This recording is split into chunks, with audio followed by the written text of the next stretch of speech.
Cornell is the smallest school district in Allegheny County. Have you even heard of it before?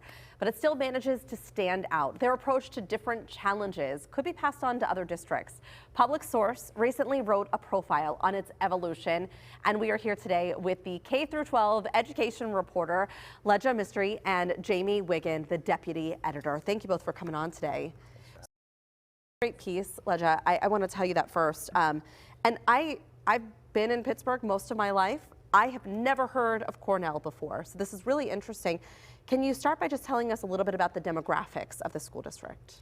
Sure. On one hand, Cornell is a community eligibility provision school, meaning all of its students are eligible for free and reduced price lunch because it has a high concentration of economically disadvantaged students.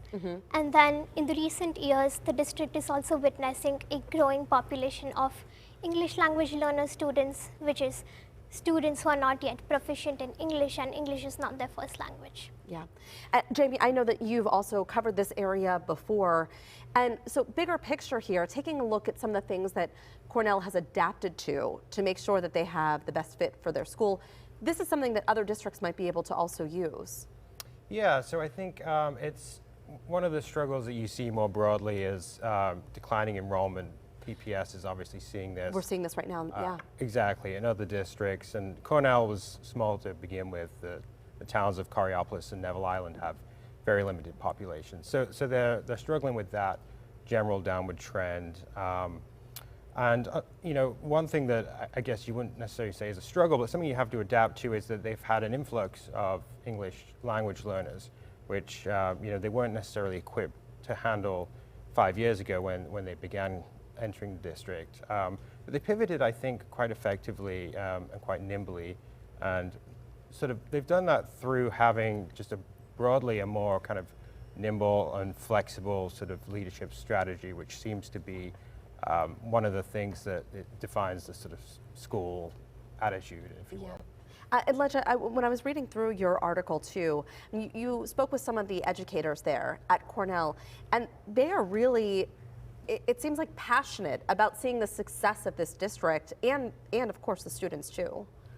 Absolutely, yes. I spoke to many teachers and the superintendent, and everyone said that Cornell is a very tight-knit community because there are very few students. Everyone just knows each other, and the teachers are also really passionate about what they do.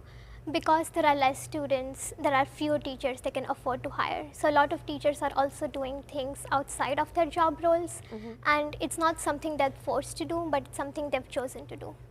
Now, how many students total are in the district? It was just over 500, right? Yeah, about 560. 560 students district-wide. So one of the things, Jamie, that you mentioned too was a lot of English language learners coming in.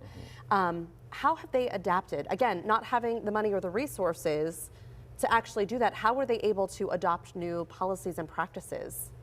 So one, they have hired more ELL teachers. Right now they have 2 full-time teachers, one at elementary and one at high school level.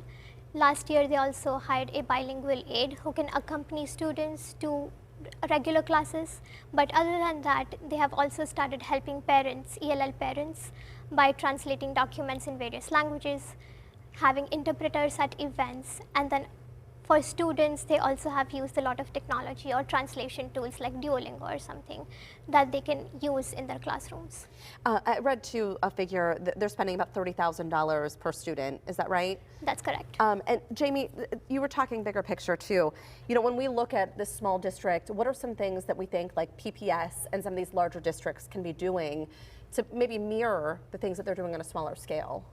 Yeah, it's hard to know exactly what's sort of translatable into different districts, but I think one of the things that did stand out a little bit when we looked into this district is they seem to have kind of fostered a very sort of working together kind of spirit, and that has a trickle-down effect, so that teachers, the turnover rate is very low. If you see other under-resourced districts, one of the things they're struggling with is a hemorrhaging workforce. So part of it, I think, is just cultivating that sort of environment where teachers, administrators, students parents, everybody seems to want to be there. Wants and to I be don't there. know exactly how you teach that. Yeah, you just have to create that environment. Exactly. Thank you both for coming on.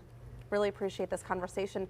And if you're interested in reading Public Source's article on Cornell School District or checking out their other content, we're going to have a link on our website, kdka.com/talkpittsburgh.